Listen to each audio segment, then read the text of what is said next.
Good afternoon, everyone. Thank you for the introduction, Denise. My name is Alice, and I am the Environmental Product Specialist at Bluesky. So I have been with Bluesky for about a year now, and as Environmental Product Specialist, I focus on all of our environmental products, but particularly our National Tree Map. So that's anything from talking to customers about how they're using the data, helping them use the data, developing new products, sales, working with production. So a little bit of everything for all of our environmental products. So I just want to give a brief overview about Bluesky. So Bluesky are the leading aerial survey and geospatial company in the UK. We are headquartered in Ashby-de-la-Zouch in the Midlands, so between kind of Nottingham, Leicester, Derby, Birmingham, basically slap bang in the middle. We are a privately owned company that was established in 2003 and have been massively growing over the past 20 odd years. It is all natural growth. We've not received funding from anywhere, and we have over 100 members of staff across 4 different office locations. So our headquarters, like I mentioned, are in the Midlands, but we have offices over in India, in the US, and also in the Republic of Ireland. We have a long history serving both the public and private sector and also academia. So we're very proud of the work that we do with central government. We are the contract holders for the Aerial Photography for Great Britain contract. So this allows us to provide all of our photography and height models, both present day and historical, to all public sector organisations free at the point of use. We've done lots of work with academia, lots of research institutions use the National Tree Map and our other data sets for lots of different projects, which are really interesting. We capture aerial photography, height models, colour infrared, LiDAR data, 3D modelling, lots of different things. And then we also have our own unique products that we developed ourselves, such as our National Tree Map that I'll be focusing on today. So what is the National Tree Map? We have done a few of these webinars before, so hopefully some of you know roughly what the National Tree Map is, but I'll go into all the details just in case there are a few out there who don't. So the National Tree Map is a comprehensive database of all trees above 3 meters in height across Great Britain and the Republic of Ireland. It's created from our Bluesky core products, so our aerial photography, colour infrared photography, digital height models, so surface model and terrain model.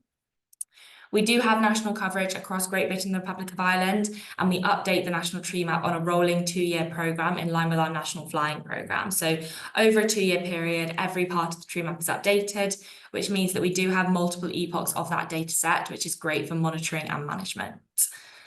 Now, when we first launched the National Tree Map, we did talk about it as a tree map rather than a canopy map, but we very quickly realised that although we would ideally like to pick up every single tree, it isn't always possible. So, for example, in an urban area where you do have a single tree, the algorithms that we have can very clearly identify and pick up that tree as a single tree. However, in a forested area, particularly plantations where all the trees are the same height and look exactly the same, it does struggle to do the exact delineation of those individual trees.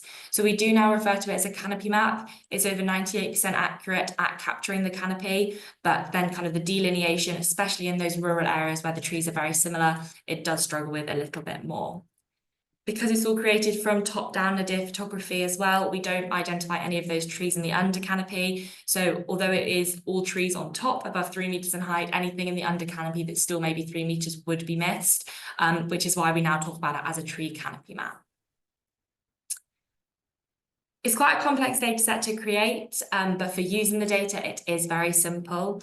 It comes as 3 different layers. So you have your canopy polygons, which is your kind of exact delineation of a tree crown.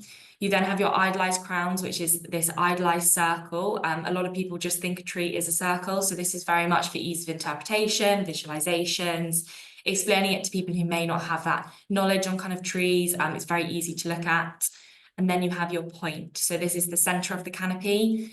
It isn't the center, it isn't the stem location. Like I mentioned, it is from top-down nadir photography. So we don't know that stem location, but it's the center of the canopy.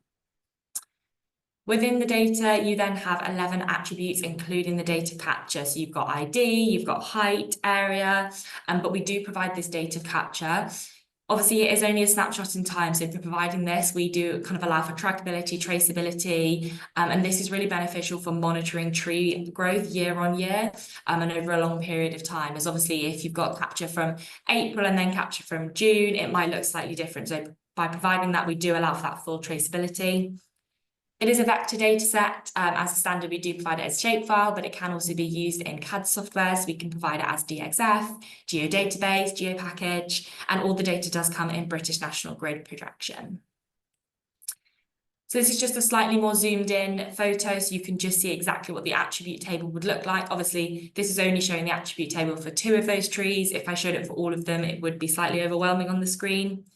But there you've got your NTM ID, so that's your OS1K tile and the coordinates. You've got your maximum height. So this is really good for kind of worst case scenario mapping. A lot of customers use this to identify tree fall area. So particularly councils looking at trees along highways. By knowing that maximum height, you can work out the potential maximum fall area and therefore what trees need management to stop them from falling onto those highways.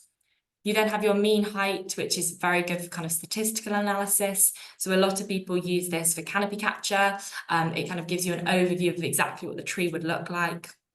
Your standard deviation, so your variation in the tree canopy height, the perimeter, and then the area. So the area can be used for like canopy cover calculations and so many other different calculations.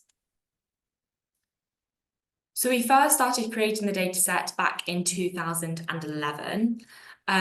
This was all in line with kind of helping the insurance company. So they really wanted to know the location of trees for insurance purposes. But it became very apparent very quickly that there were so many other industries that could use this data. And by 2014, we saw a big ramping up of how many people were using that data. So industries using the data include academia, like I mentioned. So we do have a number of universities who use National Tree Map and have done for a number of years. Exeter University and the Met Office did a project looking at pollen on trees and how that might affect people. Nottingham University have used it recently for street carbon and identifying urban hotspots and carbon hotspots across the city. And we've got a number of other universities who have used it over multiple different years. We have a lot of central government and local government using it for tree management. So this includes TPOs, urban planning, insurance, anything that kind of a council manages, green space, tree planting. There's a wealth of applications within kind of government. You then have the utilities. So a lot of utilities use it to identify kind of trees close to utility lines, use it for tree roots, so looking at kind of sewage and sewers. So lots of different applications there. But honestly, there are so many different applications in different industries that use it. I could go on for absolutely hours, and I am very aware we only have half an hour, and I've already been talking for about 10 minutes. So I'm just going to focus on a couple of the really key applications and a couple of case studies just to give kind of a bit of a background about exactly how the data can be used. So on the left, you can see that NTM can be overlaid with planning. So this is NTM over an OS map.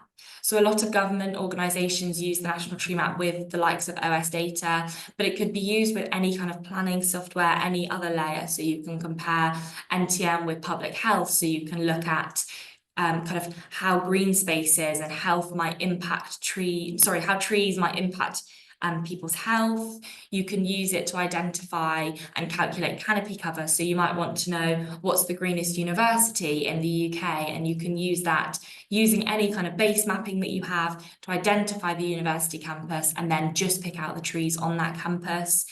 You may want to do it for just the buildings and what building is in closest proximity to the most amount of trees. So you can use OS buildings and you can take those buildings and analyze it with the tree data. So you can combine it with lots of different data sets.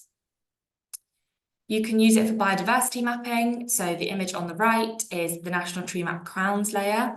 These are then symbolized by height. So by having those different attributes within the data set, you can symbolize it in multiple different ways. So this specific project was working with Blenheim Palace Estate. We were looking at identifying hotspots for purple emperor butterflies. So purple emperor butterflies like to live in the tallest trees on the highest elevations. So we initially used our digital terrain model to identify those kind of tallest terrain areas, and then identified based on the tallest terrain areas where the tallest trees were. So having the data visualized like this and on desktop analysis really helped the GIS team at Blenheim Palace to properly identify those hotspots to then send people out into the field. And that was really saving them time and resources. So So you can just see kind of 2 or 3 hotspots there of where those really dark red trees are, and they were able to send their staff into those areas rather than having to go and survey the entire forest. You can also use the NTM data for statistical analysis. So this was actually done using data from about 2014, 2015. So it has changed a lot. So if you're looking at it going, that's not correct, don't worry, this is quite old data. But we do a lot of work with organisations and government looking at statistical analysis using the National Tree Map. So for this project, we were looking at canopy cover for kind of cities and urban areas. This was, like I said, from about 2014, 2015. So we did only have England and Wales data, but we do now also have Scotland and the Republic of Ireland. And we do now have comprehensive data, whereas this was just looking at those urban areas that we had the data for. But any sort of statistics can be calculated. A lot of people use it for carbon capture, so having the height data and knowing that relationship and allometric equations to use the allometric equations between height and carbon storage. You can then create statistics about kind of carbon hotspots, which is exactly what Nottingham University and Nottingham City Council have recently done. So I'm just going to touch on a few case studies just to give you a much clearer idea. Obviously, I have that mentioned there, a few applications, but I think it's really beneficial to see exactly what customers and how they are using it. So one project, which was led by Birmingham City Council, was looking at urban planning and using the National Tree Map for urban planning. So Birmingham City Council did create the first urban forest master plan in the UK, and they used NTM along with multiple other different data sets to establish a baseline for urban greening, green space, blue space, green infrastructure. And it was really just to get that baseline and get that understanding of what was currently in the city. So this was done quite a few years ago now. But ever since then, because the data is updated on a 2-year rolling cycle, they have been able to systematically monitor their progress for urban greening and for the improvement of their green infrastructure. So they did combine NTM with other data sets. So they were looking at Office for National Statistics data sets on public health. They were looking at flood modelling. On all of these data sets combined, they managed to make a score to look at their equitable tree cover across the city centre and create an urban forest master plan for the whole city. The data can also be used for environmental modelling. So knowing where your trees are means that you can really see the relationship between trees, buildings, airflow, visual impact, and multiple other different things. So the University of Leicester did some work using the NTM and integrated it into their air quality modelling software. So by having this software and integrating NTM, they were able to very clearly see and model where trees were trapping pollutants, aiding air circulation, and therefore where they may need to prioritise their tree planting to help this elsewhere. So you can see on the image kind of towards the top right, there is a big red patch. That's where you can clearly see there are no trees and there's lots more pollutants. Whereas if you then follow the road down, there are more trees and there are less pollutants. So the trees are really helping with that air circulation there. Whereas then towards the middle of the image, there's a red spot near the trees. And in this location, the trees are actually trapping the pollutants. So work was done to make sure that those trees aided air circulation and didn't trap those pollutants, as well as planting trees elsewhere to help with that. Air modelling isn't the only modelling that can be done. You can have a look at flood risks, so tree roots and kind of tree leaves can really impact flood risk, knowing where tree leaves might be falling over drains. So Cardiff City Council looked at trees near their drains and where those leaves would fall to understand where those leaves are then blocking water drainage and therefore increasing flood risk. You can do it for noise modelling. So studies have recently come out about the impact of hedgerows and trees in urban areas for noise modelling, particularly around busy roads and motorways. And so by knowing where your trees and hedgerows are using the National Tree Map, you can then have a look at what else might need to be planted for better noise reduction in those areas. And like I mentioned with Birmingham, you can also do it with public health. So by knowing where your trees are and public health factors, you can really see how your trees are impacting public health and therefore identify those areas where you may need to prioritise and model those areas that you may need to prioritise. The data can also be used for carbon capture calculations. So one key project that did this was through the United Bank for Carbon with the University of Leeds and White Rose Forest. So they were having a look at carbon capture in North Yorkshire. Initially, they had kind of traditionally and initially they used the National Forest Inventory, but it was actually found that this missed over 40% of the tree cover. So all of those singles and small groups of trees weren't picked up on the National Forest Inventory, and those trees were actually the trees that were holding the most carbon. So without the National Tree Map, these trees would have been missed, and then the results would have been massively impacted. So by incorporating the tree map into this, there were much more accurate and improved carbon estimations across Yorkshire. And I do believe that this project has now been scaled up, not necessarily through the United Bank of Carbon, but having seen what that project was, a lot of other people have now started using the data for that specific application. So Natural Capital Research have done similar work. I've mentioned quite a few times Nottingham University and City Council, they've done a lot of work on carbon capture using the National Tree Map.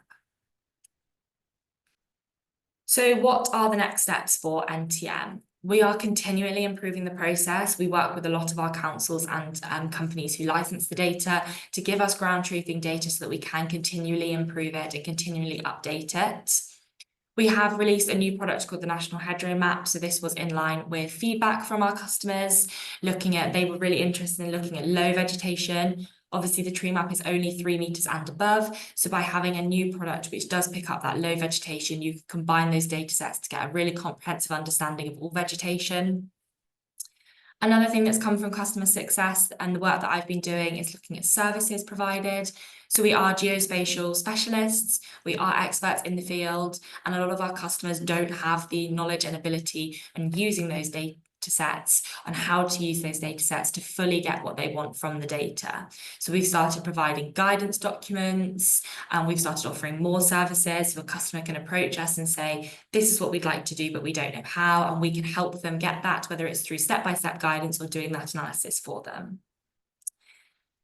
One key project for us at the moment is species identification. So every single presentation, every single conference, anyone you talk to National Tree Map about, the main question is, are species included? So I'm going to preempt the question by mentioning it now and addressing it now. In short, the answer is no, not yet. But the long answer is much more complicated. So it is a key focus of ours. We've been working over the past couple of years with a lot of research institutions, particularly the ones local to us, so Leicester, Nottingham, looking at species identification using our core data sets. So using our aerial photography, using our colour infrared photography and National Tree Map. Our initial project was over a couple of years and it was looking at deciduous coniferous classification. We did get very good results from those, but they were on kind of patches across the country and across Great Britain. So the next steps on that is scaling up, which is extremely challenging as the way we capture our data does mean that there are slight differences in the data at any one point. The next steps from that will then be looking at incorporating 10 to 15 key species. So the example on the right is just from some in-field data, looking at where the ash trees were, the oak trees, the birch trees, the beech trees, and hopefully we will be able to eventually have a data set which does identify all of these automatically and to a very high confidence level. So it is something we are working on. Keep your eyes peeled and I'll let you know any updates when we get them. So that's a very brief kind of 15-20 minute overview just on the National Tree Map, but I just want to quickly focus in the last 5 to 10 minutes on some other work that we're doing around the National Tree Map and with our new data sets. So as I mentioned, all of the work that we are doing does come from customer success and feedback and helping our customers. And I think it's really beneficial just to touch on some of that work that we're doing, as a lot of it is work that can be done by people, by geospatial specialists, if they have the knowledge. I remember when I was at university, a lot of the applications I was learning about in my GIS lectures were then things I'm now working on for customers. So I thought it'd be really good just to touch on some of those to kind of show people some of the work that we are doing. Bluesky have recently made a commitment to capturing 5 centimetre aerial photography for urban areas across the country. So we will eventually have this really high resolution input data set, and from that we can create an NTM premium product in those urban areas. So this NTM premium product will have increased accuracy and precision, whether it's better segmentation, delineation, reducing the impacts of shadowing, and this does allow for an increase in application. So having that really high resolution data in urban areas where we need to make the most difference is really beneficial, and that high granularity. We've sent kind of a couple of data samples to customers, and having that high granularity, they have said and fed back to us that it is really important. Shade mapping, so this is something that can be done using the dataset yourself. But as I've mentioned, one of the things that we did notice was that we have that knowledge. So we have started offering this as a service to those customers that need it. So using our NTM and our height models, we are able to analyse the sun angle throughout the year. So looking at different months and different times of the month to analyse that sun angle and therefore where the shade may be. So you can see in the images on the left, one of them says the 1st of January. There's obviously a lot more shade here. Those dark red areas towards the bottom of the image will receive the most shade, whereas the kind of lighter orange areas towards the top of the image will receive the less shade. And then going down to the 1st of May, that bottom strip where there was 7 hours of shade has now reduced to being a lot less shade. Once you have all those layers, you can then combine them together and create kind of quite a complex map to understand exactly where it's going to receive the most shade. So this is really beneficial for solar planning, whether it's in a field like this for a solar farm, whether it's on a rooftop. You can also use it to identify areas in areas within urban areas which might be receiving a lot of sun and therefore where to put shade. So it is known that trees can reduce temperatures by about 2 to 8 degrees in urban areas. So being able to identify those areas that receive the less shade can then aid with kind of planning where to plant your trees and prioritizing that. Biodiversity net gain. So biodiversity net gain is a new legislation that came in at the beginning of 2024, and it states that for most new developments, you need a 10% net gain of biodiversity. This also means that any loss has to be compensated for, so it's not just 10%, it's any losses as well. And this was really brought in to encourage ecosystem protection and restoration. So by using geospatial data sets, you can identify the size, quality, location of different kind of environments. 2 of those key environments are trees and hedgerows. So by having that vegetation mapping, it's so important to be able to see from a desktop and doing that analysis of where your trees are and where your hedgerows are. So using the National Tree Map and overlaying it with plans, you can then have a look, for example, for a new housing development. This is where our current trees are based on the National Tree Map. This is what we're planning. Therefore, we're going to be cutting down this many trees, and therefore we need to compensate for this. How many trees is it? Where can we plant them? Looking at locations of where your trees aren't. Because put very simply, if you know where you don't have any trees, then those can be areas that you prioritize to have trees. So that regularly updated geospatial data does allow for planning in the pre-development, but biodiversity net gain legislation also states there has to be 30 years of monitoring afterwards. So you can then monitor post-development all from a desktop without having to go into the field, which will save time and resources.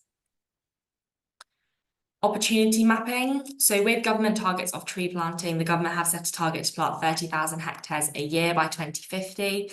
Now more than ever, councils are really focused on their tree planting, but there's no point just planting trees anywhere. You want to make sure that everyone is seeing the benefits of trees and that where you're putting your trees is really beneficial.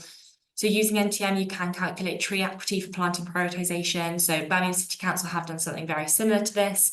There are other data sets out there that do similar things, but you can combine these data sets to create a priority score based on public health, flood risk, heat islands. So the example on the left was some work we did with North Somerset Council, looking at where they should prioritise. They were then able to zoom in on those urban areas and look at those high priority zones. So 1 is the highest priority, 10 is the lowest priority. And then over time, what they've done is they've worked mostly on those kind of top 3 priority zones to identify the areas within those to plant their trees.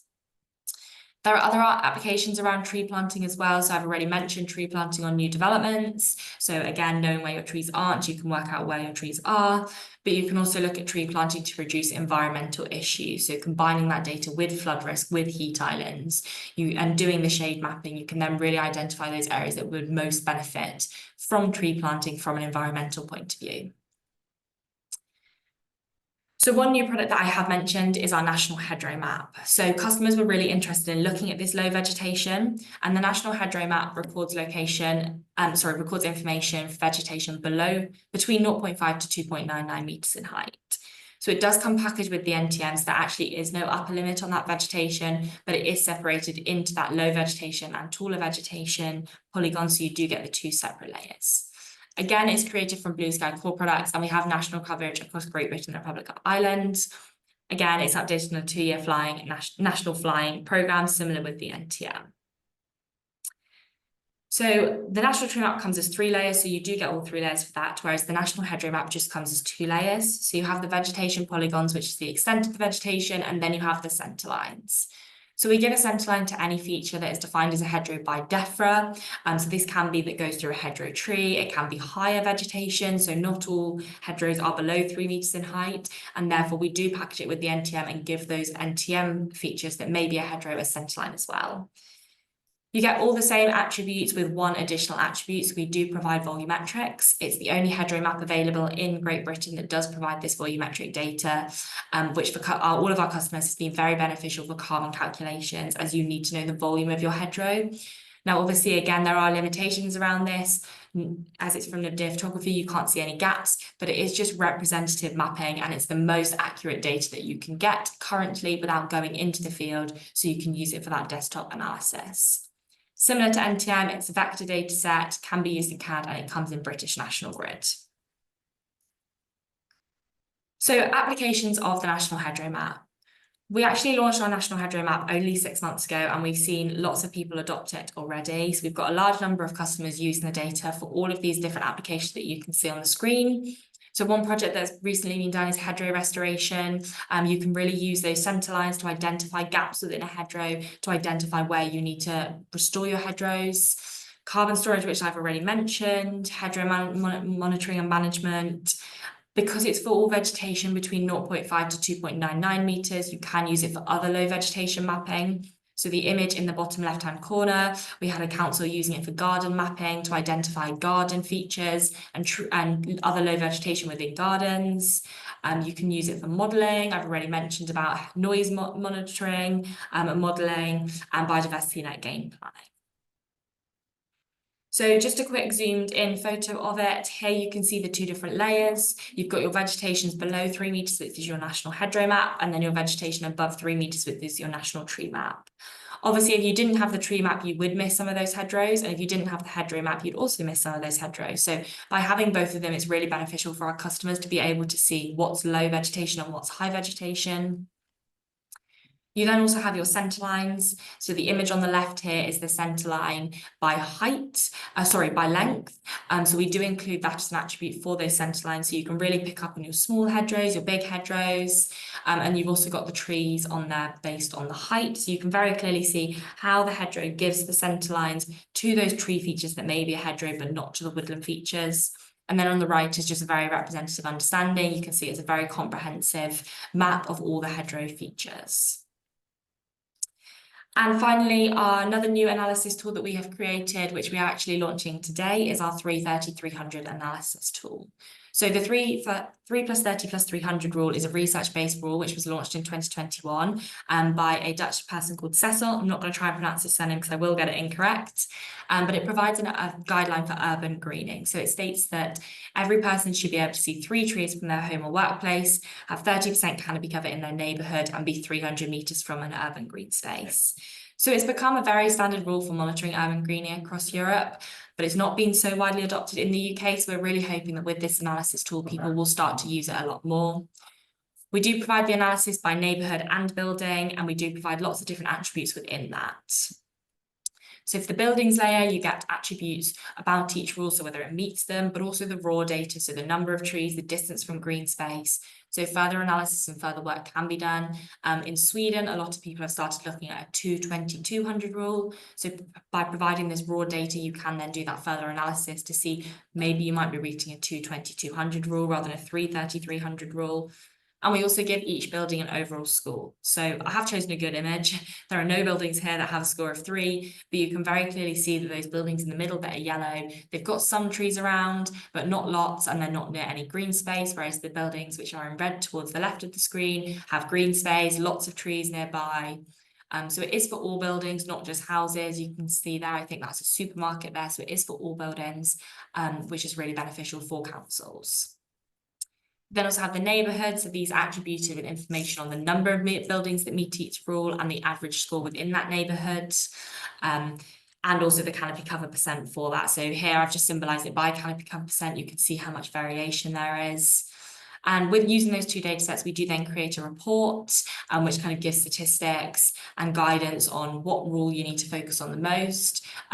In the most part, it usually ends up being the 30% canopy cover, as that is extremely challenging in a UK context to achieve, but those things can be adjusted as we go along. So that was just kind of about half an hour overview of all of our vegetation products, particularly our NTM, and our NTM does continue to be a focus for Bluesky. We are expanding out, as you've seen, with our national hedgerow map and 330-300, looking at new vegetation products and bringing them to the market. We're constantly looking out for research and funding opportunities, and we will continue to work with universities in particular in the future. We've got a couple of projects ongoing with them at the moment. But we're also very focused on our national and global organisations. We're starting to take our tree mapping data over to the US with our US-based company, and that's seen a lot of interest over there of looking at trees in the US, which is great. But we are also really interested to hear how our customers use the data. I'm constantly talking to customers about how they use the data, and the amount of applications they have just blows my mind. So if you are using the data, whether it's for teaching, research, or you're interested in doing something with us in the future, please do contact me and let me know, as I would really like to hear from you. I really hope that I've been able to give you a bit of an overview of our vegetation mapping products, particularly NTM, and that it will encourage you to use the data sets in the future. Thank you for listening.